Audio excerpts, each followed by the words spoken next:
البروفيسور الجزائري بولقاسم حبة أحد عباقرة العالم في البرمجيات وعالم الإنترنت، فهو كبير الموظفين في شركة جوجل، إذ يسجل حضوره في قائمة الباحثين 100 الأكثر اختراعا، حيث يملك في رصيده 1296 براءة اختراع في مجال الحوسبة والإنترنت في أمريكا واليابان ودول أخرى، بينما يملك في مشوار عمله بالولايات المتحدة الأمريكية 444 براءة اختراع. وساهمت اختراعاته في تطوير وظائف الرقائق الإلكترونية الموجهة لصناعة الهواتف الذكية وأجهزة الكمبيوتر وغيرها من أجهزة التكنولوجيات الدقيقة. من مواليد ولاية واتسو سنة 1957، والديه ينحدران من ولاية باسكرا والتي تربى فيها فترة من الزمن. تخرج من المرحلة الابتدائية بمدينة المغير، ثم تابع دراسته الثانوية، ثم التحق بجامعة باب الزوار، وبعد حصوله على الشهادة الجامعية في الفيزياء من جامعة هوراي بوميديان قدم ملفه للدراسة في الخارج على نفقة الدولة الجزائرية، حيث تم اختياره للالتحاق بإحدى أرقى جامعات العالم، جامعة ستانفورد في كاليفورنيا، وقد نال 3 شهادات في علوم المادة والفيزياء التطبيقية. وهناك تابع دراسات متخصصة في الفيزياء التطبيقية وهندسة المواد الصلبة، وتقدم بأطروحة دكتوراه في الطاقة الشمسية عام 1988، وعمل في صفوف عدة شركات تكنولوجية رقمية.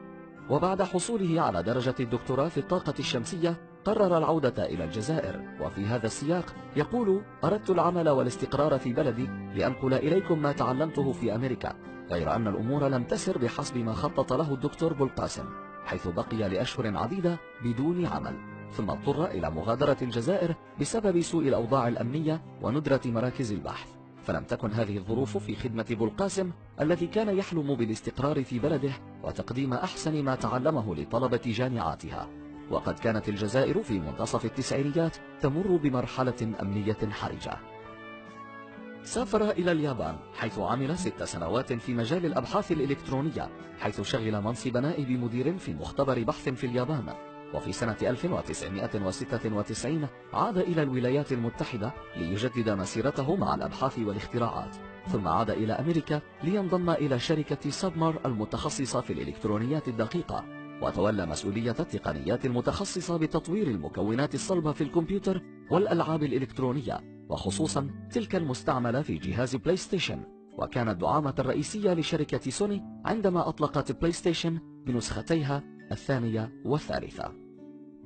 حصل بولقاسم خلال مسيرته المهنية على العديد من براءات الاختراع في الإلكترونيات الدقيقة والاتصالات الرقمية، وقد سجل أول براءة اختراع له عام 1990. أما حاليا فقد صرح العالم الجزائري أنه صار في السنوات القليلة الماضية يقدم براءة اختراع كل أسبوع، فمنذ بداية 2017 سجل حضوره في 26 براءة اختراع، كما صنف سنوات 2012 2014 و2015 في قائمة 100 مخترع الأكثر إنتاجا في العالم. يعمل بولقاسم حبة منذ سنوات على إطلاق مبادرة تهدف إلى تجميع العقول الجزائرية المهاجرة في جمعية منظمة على شكل لوبي علمي لمخترعين وعباقرة يملكون أكثر من 2000 براءة اختراع في الإلكترونيات الدقيقة، الاتصالات السلكية واللاسلكية، التكنولوجيا الحيوية وغيرها.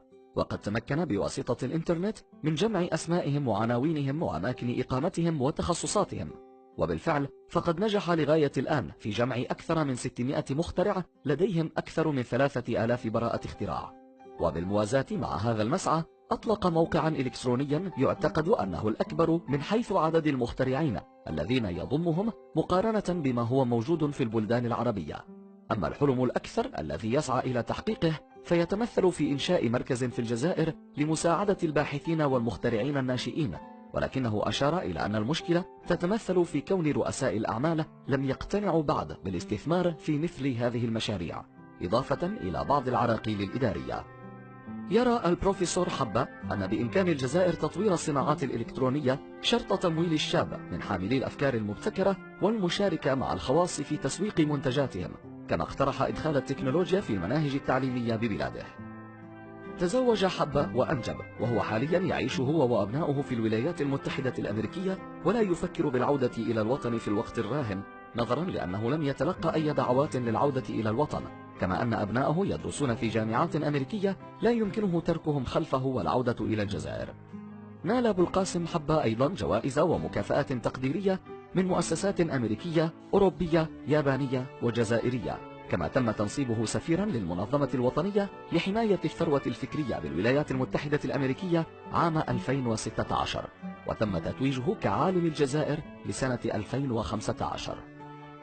أبو القاسم حبة عالم آخر من العقول العربية العبقرية التي بحثت كثيرا عن طريقة لمساعدة أوطانها والنهوض بها، ولكنه كغيره لم يجد دعما أو مساندة من أجل تحويل أفكاره وأحلامه إلى حقيقة. فإلى متى يا أمة العرب؟